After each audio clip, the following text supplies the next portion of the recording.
Picture this. The Ketelani Collective, one of the most peaceful civilizations in the galaxy, getting absolutely demolished by something called a Void Swarm. These weren't your typical alien invaders. Think space locusts on steroids, consuming entire planets and leaving nothing but dead rock behind.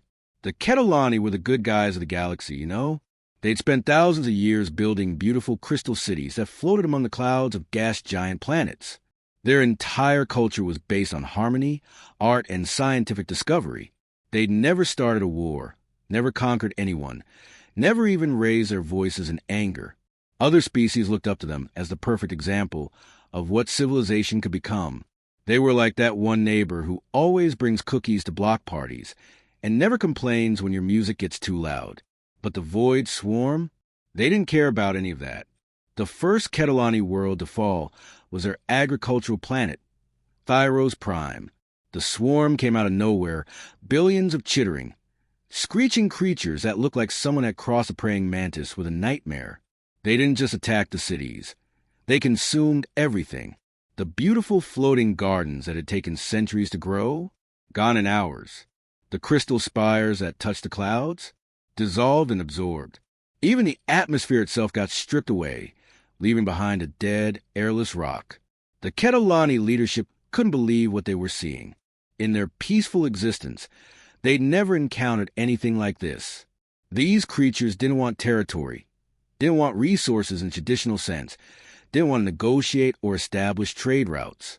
They just wanted to eat. Everything. And they were really, really good at it. Planet after planet fell. The Ketelani military, such as it was, tried to fight back. Their ships were marvels of engineering, sleek, efficient, powered by clean energy sources that other species envied. But they were designed for exploration and defense, not for facing an enemy that threw literal billions of disposable creatures at every battle. It was like trying to stop a tsunami with a really nice umbrella. The Ketelani had tried everything. Diplomacy? They sent their best ambassadors to try to communicate with the swarm, hoping to find some common ground. The ambassadors never came back. All they found were empty ships drifting in space, completely stripped of anything organic, including the crews. Trade negotiations? The swarm didn't exactly want to chat over coffee about economic partnerships. They just kept eating. Military alliances with other species? This is where things got really depressing for the Ketelani. They reached out to every major power in the galaxy, the trade federations, the military coalitions, the scientific councils. The response was always the same. We're very sorry for your situation, but we can't risk our own worlds. Everyone was too scared to get involved.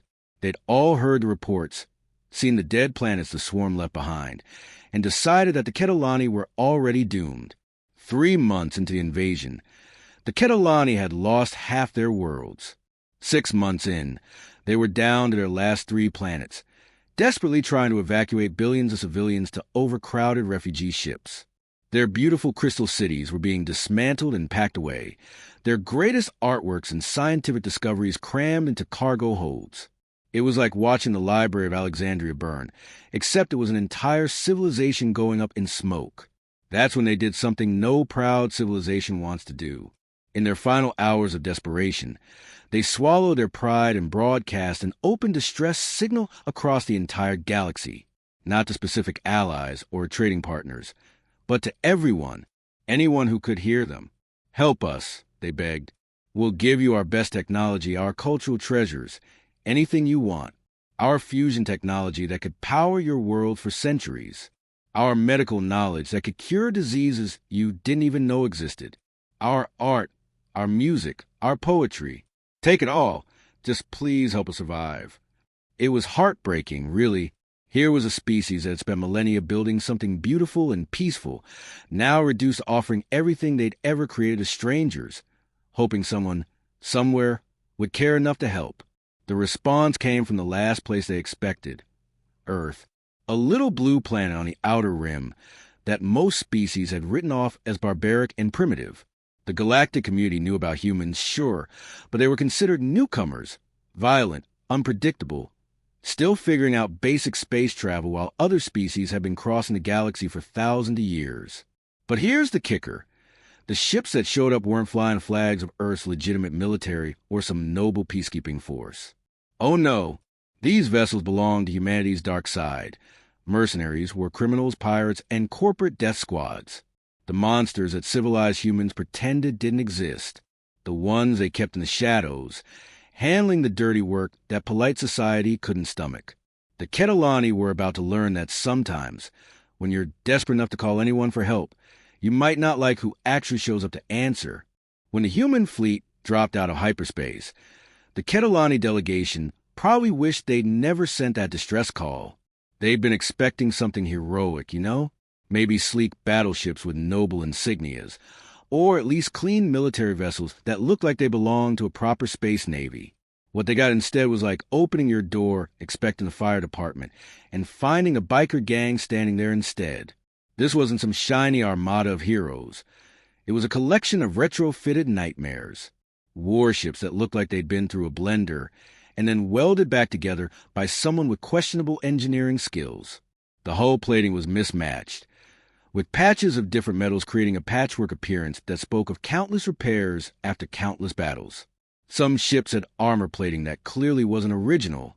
Thick, crude slabs of metal bolted on wherever they'd fit, making the vessels look like flying tanks that had been assembled in a scrapyard.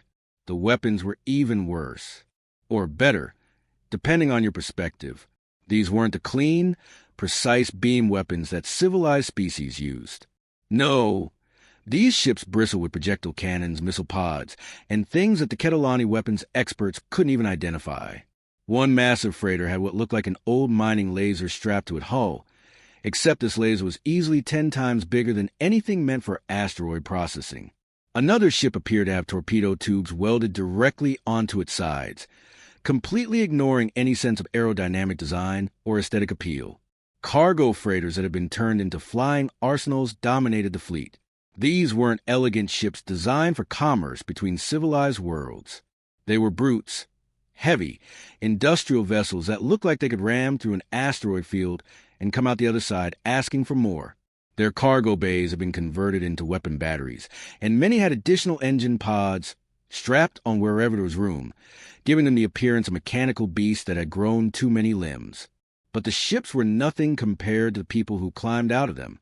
The Ketelani delegation had been preparing their best diplomatic protocols, practicing their most formal greetings, getting ready to welcome Earth's finest representatives. Instead, they found themselves face to face with humans who looked like they'd stepped out of a war movie, and not the good guys from that movie. Captain Jessica Burnout Morrison was the first to step off the lead ship, and she immediately commanded attention in the worst possible way. Half her face was a mess of scar tissue from what was obviously radiation exposure, the kind of damage you get from being way too close to a reactor breach or weapons malfunction. Her left eye had been replaced with a cybernetic implant that glowed with a cold blue light, and when she turned her head to scan the delegation, that artificial eye made a soft whirring sound that everyone could hear in the sudden silence. She wasn't trying to hide her appearance or make the aliens more comfortable. If anything, she seemed to enjoy their obvious discomfort, wearing her scars like badges of honor. Her uniform was a patchwork of different military styles, pieces from various Earth forces mixed with civilian gear and modifications that definitely weren't regulation. She carried weapons openly, and not the ceremonial kind that diplomatic escorts usually wore. Commander Rick Castellanos emerged from another ship, and somehow managed to look even more unsettling despite having no obvious injuries. He was the kind of person who could make you nervous just by standing quietly in a corner. His uniform was pristine, his appearance neat and professional, but there was something in his eyes that made the Ketelani instinctively step back. Word had already spread through their intelligence networks about his background. He'd been kicked out of Earth's regular military for reasons that the reports were too polite to fully explain. And then there were dozens of others.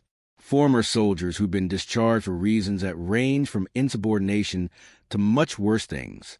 Corporate executives who discovered that sometimes the most efficient business solution involved making problems disappear permanently. Pirates who'd grown bored of robbing cargo ships and decided that large-scale warfare might be more profitable. Mercenaries who worked for whoever paid best and didn't ask too many questions about the job requirements. None of them looked like the kind of people you'd invite to a diplomatic dinner.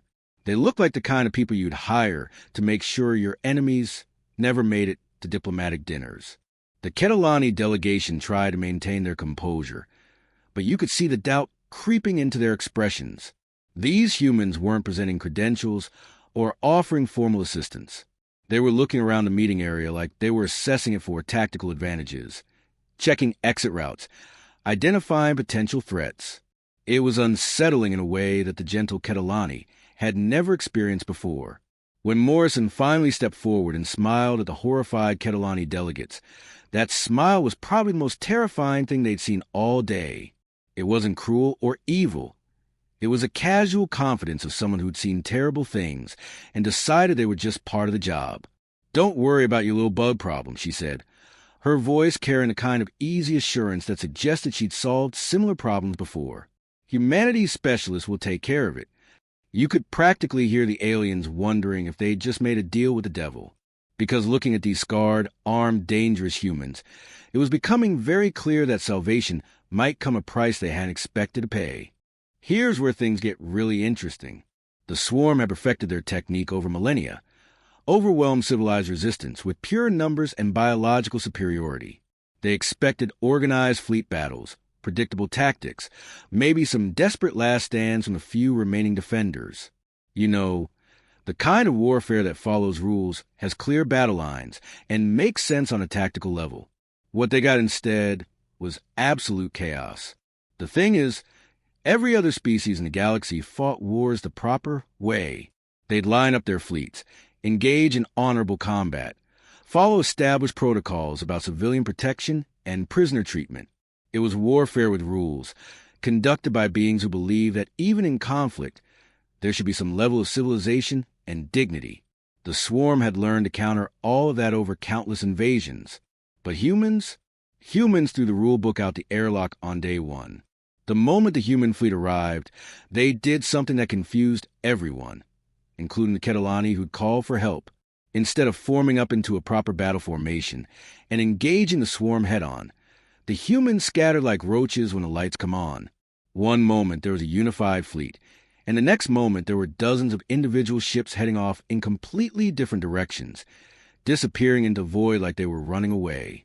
The swarm command, if you could call it that, probably thought they'd already won. Here were these primitive humans, taking one look at their overwhelming numbers and fleeing in terror. It fit perfectly with what they expected from organic life forms.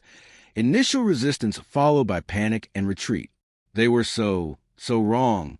What the humans had actually done was start something they cheerfully called asymmetric pest control. And let me tell you, watching unfold was like seeing a masterclass in creative problem solving. Except the problem was how to eliminate billions of hostile aliens, and the solutions were things that would make a normal person lose sleep.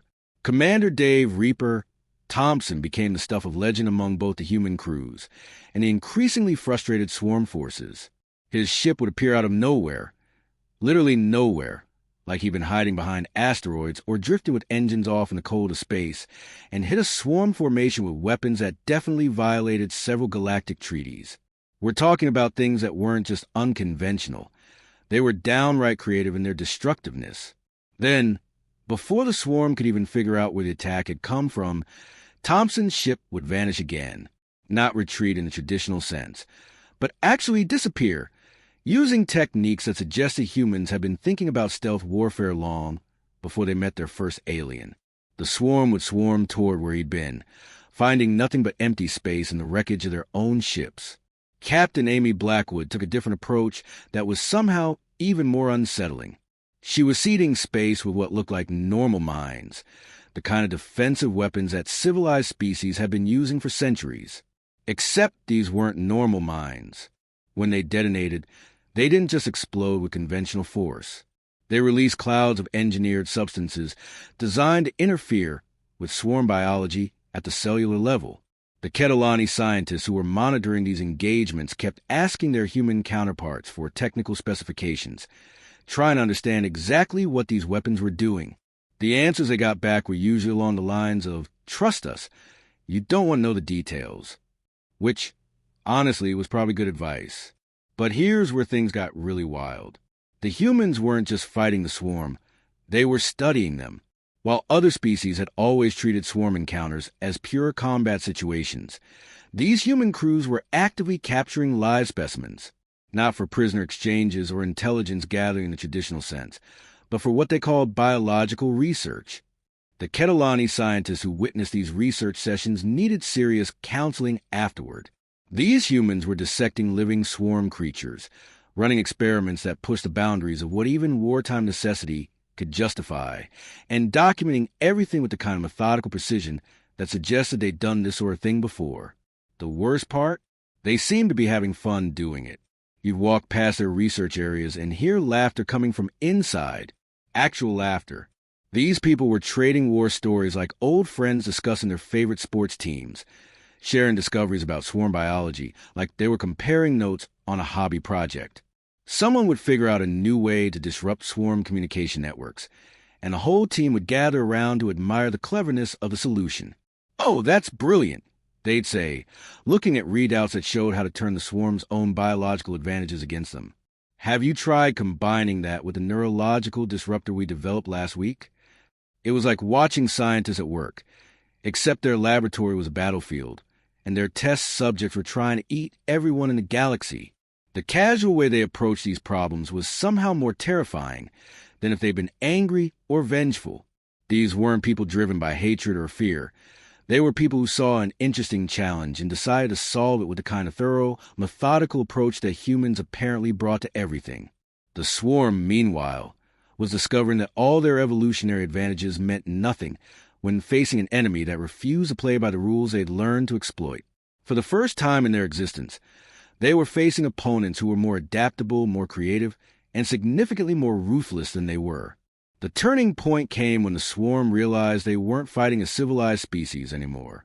They were up against something that understood violence on a primal level that transcended mere survival. This wasn't about territory or resources or even species preservation. This was about humans doing what humans do best when pushed into a corner, getting creative with destruction. For millions of years, the swarm had been the apex predator of the galaxy.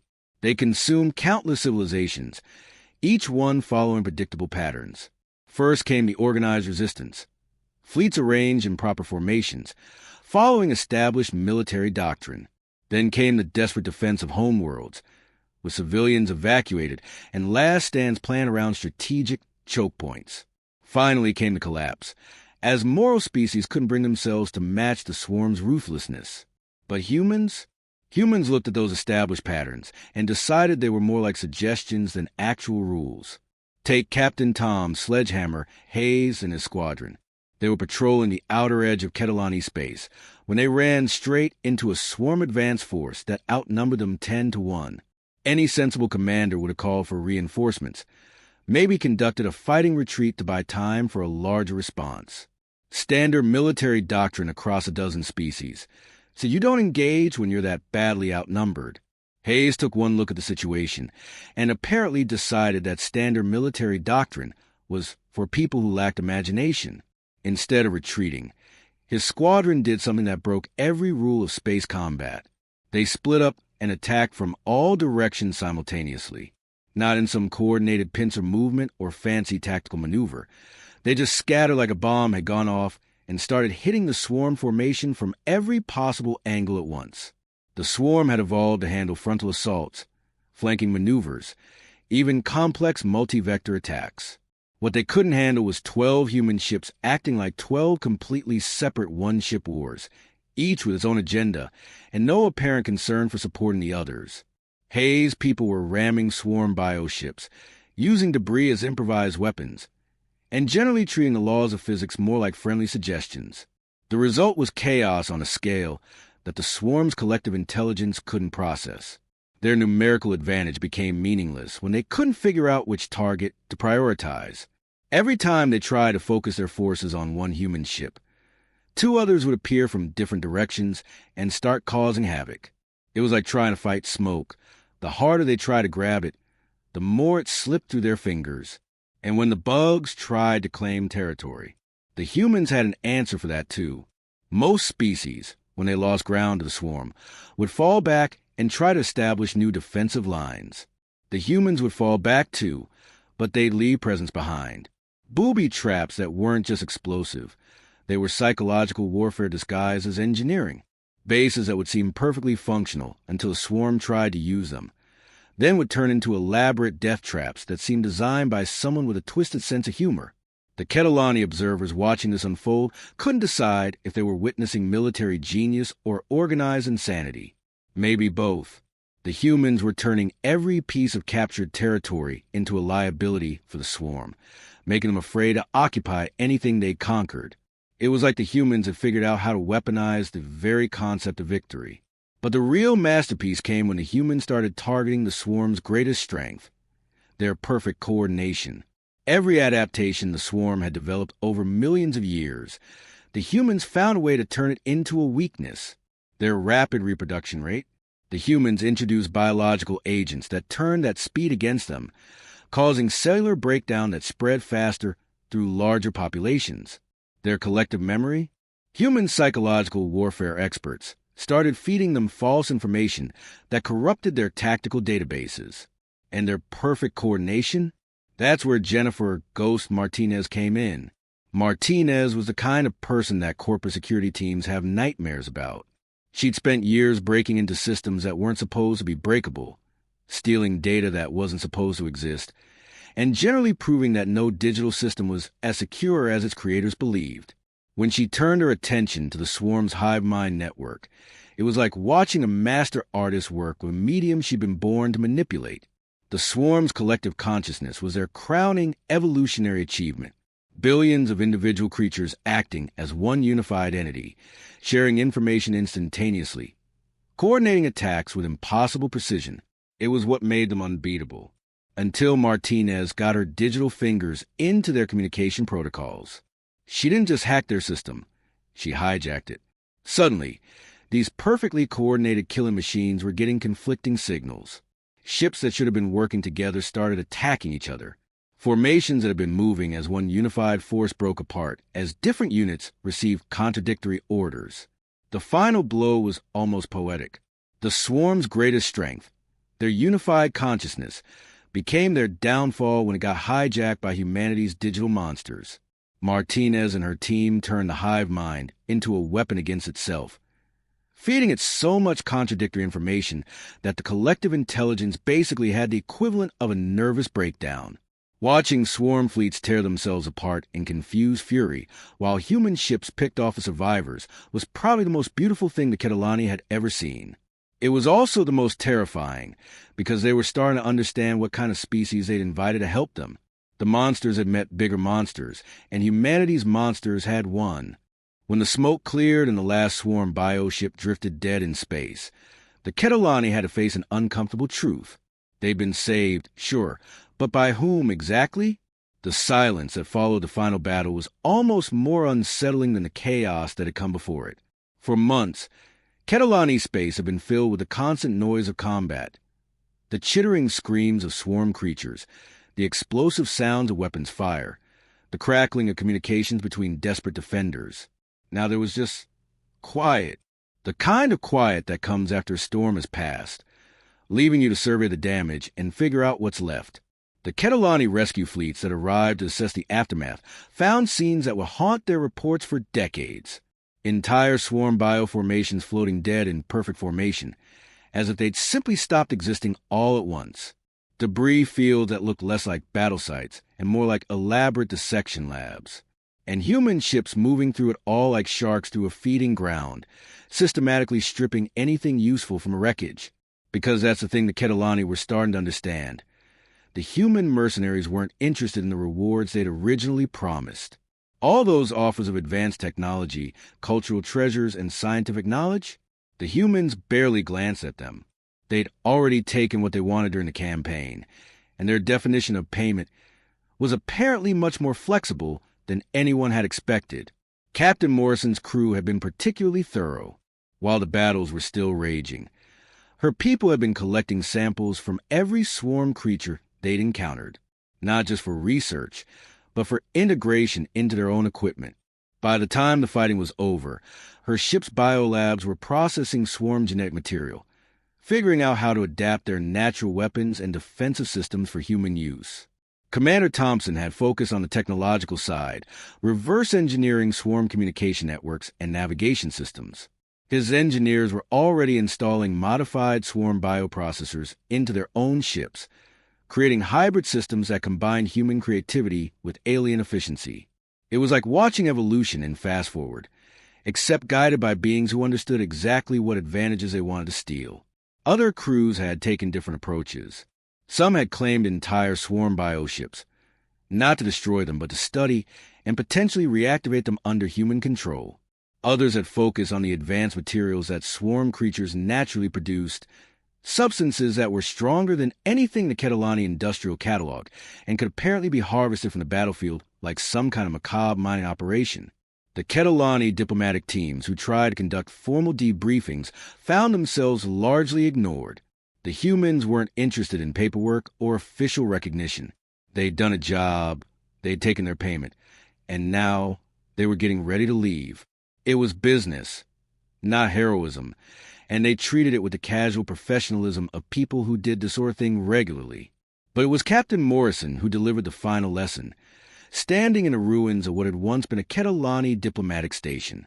She still wore that unsettling half-melted smile, her cybernetic eye glowing in the dim emergency lighting as she prepared to board her ship for the last time. The Ketelani delegate who'd first met her, a being whose name roughly translated to harmony in crystal, found the courage to ask a question that had been haunting their species since the humans arrived. "Why?" they asked. "Why did you help us? What did you really gain from this?"